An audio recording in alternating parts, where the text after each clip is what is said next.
VR knowledge A to Z சேனலுக்கு உங்களை வரவேற்கிறேன். நாம் இந்த வீடியோவில் உங்களுடைய மொபைலை பயன்படுத்தி மிகவும் எளிமையாக ரெஸ்யூமை நீங்களாகவே உருவாக்குவது எப்படி என்பதை பற்றி தான் இந்த வீடியோவில் பார்க்க இருக்கிறோம். வாங்க வீடியோக்குள்ளார போகலாம்.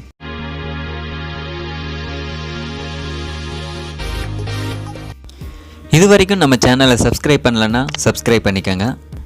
அது கூடவே ஒரு பெல் சிம்பிள் வரும், அதை மறக்காமல் கிளிக் பண்ணிக்கோங்க. அப்போ தான் நாங்கள் போகிற லேட்டஸ்ட் வீடியோஸ்க்கான அப்டேட் உங்கள் மொபைலுக்கு நோட்டிஃபிகேஷனாக வரும். முதல்ல ப்ளே ஸ்டோரில் ரெஸ்யூம் பில்டர் ஆப்னு டைப் பண்ணிவிட்டு சர்ச் கொடுங்க. இந்த லோகோ உள்ள அப்ளிகேஷனை கிளிக் பண்ணி இன்ஸ்டால் பண்ணிக்கோங்க. நான் ஆல்ரெடி இன்ஸ்டால் பண்ணிட்டதால் கிளிக் பண்ணி ஓப்பன் பண்ணிக்கிறேன். இதில் இந்த இடத்துல உள்ள கிரியேட்டுங்கிற ஆப்ஷனை கிளிக் பண்ணிங்கன்னா நீங்கள் உங்கள் ரெஸ்யூமை க்ரியேட் பண்ண செப்பரேட் செக்ஷனாக பிரித்து கொடுத்திருப்பார்கள். இதில் முதல்ல உங்களுடைய பர்சனல் டீட்டெயில்ஸை கொடுக்க இந்த ஆப்ஷனை கிளிக் பண்ணிக்கோங்க. இந்த பேஜில் உங்களுடைய நேம், அட்ரஸ், இமெயில், ஃபோன் நம்பரை கொடுத்துக்கோங்க. அடுத்து இந்த ஆப்ஷனை கிளிக் பண்ணி நீங்கள் உங்களுடைய ஃபோட்டோவை அப்லோட் பண்ணுறதுனா பண்ணிக்கலாம், அல்லது தேவையில்லை. இது ஆப்ஷனல் தான், கொடுக்க வேண்டிய அவசியம் இல்லை.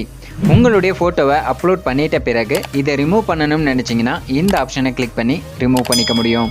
அடுத்து நீங்கள் அடிஷ்னலாக உங்களுடைய பர்சனல் டீட்டெயில்ஸை ஆட் பண்ணணும்னு நினச்சிங்கன்னா இந்த ஆடுங்கிற ஆப்ஷனை கிளிக் பண்ணிங்கன்னா இன்னும் ஒரு சில ஆப்ஷன் ஷோ ஆகும். அதை எனேபிள் பண்ணிங்கன்னா இந்த பேஜுக்குள்ளே வந்துடும்.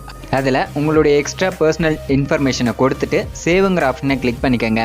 அடுத்து எஜுகேஷனல் ஆப்ஷனை கிளிக் பண்ணிக்கோங்க. இதில் ஆடுங்கிற ஆப்ஷனை கிளிக் பண்ணிவிட்டு உங்களுடைய குவாலிஃபிகேஷன் டீட்டெயில்ஸை கொடுக்கணும். அதற்கு இந்த இடத்துல உங்களுடைய கோர்ஸ், அதாவது SSLC, HSC, அதுவே நீங்கள் காலேஜ் படித்திருந்தால் என்ன கோர்ஸ் எடுத்து படிச்சிங்களோ அந்த கோர்ஸ் நேமை இந்த இடத்துல டைப் பண்ணிக்கோங்க. எக்ஸாம்பிளுக்கு BSc computer science, MA English, இது போன்று நீங்கள் என்ன படிச்சிருக்கீங்களோ அந்த கோர்ஸ் டீட்டெயில்ஸை இந்த இடத்துல கொடுத்துக்கோங்க. அடுத்து இந்த இடத்துல உங்களுடைய ஸ்கூல் அல்லது காலேஜ் நேமை டைப் பண்ணிக்கோங்க. அடுத்து நீங்கள் எத்தனை மார்க் அல்லது கிரேடு வாங்கியிருக்கீங்களோ அதை இந்த இடத்துல கொடுத்துக்கோங்க. அடுத்து நீங்கள் எந்த வருடம் பாஸ் பண்ணீங்களோ அந்த இயரை இந்த இடத்துல கொடுத்துட்டு சேவுங்கிற ஆப்ஷனை கிளிக் பண்ணிக்கோங்க. சப்போஸ் உங்களுக்கு எப்படி டைப் பண்ணணும்னு தெரியலனா இந்த இடத்துல உள்ள எக்ஸாம்பிளுங்கிற ஆப்ஷனை கிளிக் பண்ணிக்கோங்க. இதே போன்று ஒவ்வொரு செக்ஷன்லையும் இருக்கும், அதை கிளிக் பண்ணிங்கன்னா இது போன்று சாம்பிள்ஸ் கொடுத்துருப்பாங்க, அந்த மாதிரி டைப் பண்ணிக்கோங்க. இதில் நீங்கள் என்ன டைப் பண்ணணும், என்ன டைப் பண்ணக்கூடாது என்பதையும் கொடுத்துருப்பார்கள், அதையும் ரீட் பண்ணி பார்த்துக்கோங்க. அடுத்து எக்ஸ்பீரியன்ஸ் ஆப்ஷனை கிளிக் பண்ணிக்கோங்க. இதில் ஆடுங்கிற ஆப்ஷனை கிளிக் பண்ணிவிட்டு இதுவரை நீங்கள் எங்கெங்கெல்லாம் ஒர்க் பண்ணியிருக்கீங்களோ அந்த கம்பெனி நேமை இந்த இடத்துலையும், அந்த கம்பெனியில் நீங்கள் என்ன போஸ்டிங்கில் இருந்தீங்களோ அதை இந்த இடத்துலையும், அந்த கம்பெனியில் எப்போது ஜாயின் பண்ணீங்க, எப்போது கம்பெனியிலேருந்து ரிலீவ் ஆனீங்க என்பதை இந்த இடத்துலையும் கொடுத்துக்கோங்க. அந்த கம்பெனியில் நீங்கள் ஒர்க் பண்ண டீட்டெயில்ஸை இந்த பாக்ஸ்குள்ளார என்ட்ரு பண்ணிவிட்டு சேவுங்கிற ஆப்ஷனை கிளிக் பண்ணிக்கோங்க. அடுத்து ஸ்கில்ஸுங்கிற ஆப்ஷனை கிளிக் பண்ணிக்கோங்க. இதில் உள்ள ஆடுங்கிற ஆப்ஷனை கிளிக் பண்ணிவிட்டு உங்களுக்கு என்னென்ன டேலண்ட் இருக்கோ அதையெல்லாம் இந்த பாக்ஸ்குள்ளார டைப் பண்ணிக்கோங்க.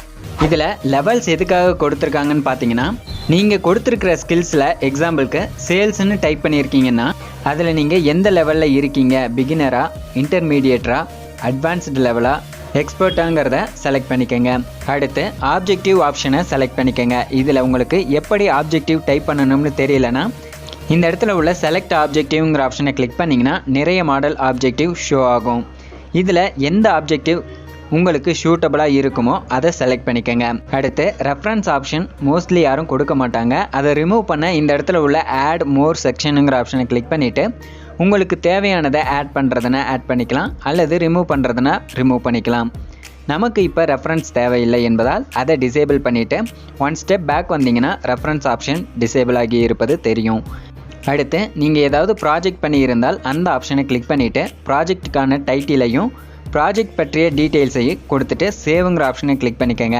அடுத்து இந்த இடத்துல உள்ள வியூ சிவிங்கிற ஆப்ஷனை கிளிக் பண்ணிங்கன்னா ரெஸ்யூம் மாடல்ஸ் நிறைய கொடுத்துருப்பாங்க. இதில் உங்களுக்கு ப்ரொஃபஷ்னலாக வேண்டுமென்றால் இந்த ஆப்ஷனையும், மாடர்னாக வேண்டுமென்றால் இந்த ஆப்ஷனையும் செலக்ட் பண்ணிக்கோங்க. இதில் நீங்கள் எந்த ரெஸ்யூமை டச் பண்ணாலும் நீங்கள் கொடுத்துருக்கிற டீட்டெயில்ஸ்க்கு தகுந்தாற்போல் ஷோ ஆகும். நீங்கள் உங்களுக்கான ரெஸ்யூம் மாடலை செலக்ட் பண்ணிவிட்டு அதை டவுன்லோட் பண்ண இந்த டவுன்லோட் ஆப்ஷனை கிளிக் பண்ணி டவுன்லோட் பண்ணிக்க முடியும். இந்த வீடியோ உங்களுக்கு பிடித்திருந்தால் லைக் பண்ணுங்கள், ஷேர் பண்ணுங்கள், கமெண்ட் பண்ணுங்கள், மறக்காமல் சப்ஸ்கிரைப் பண்ணுங்கள்.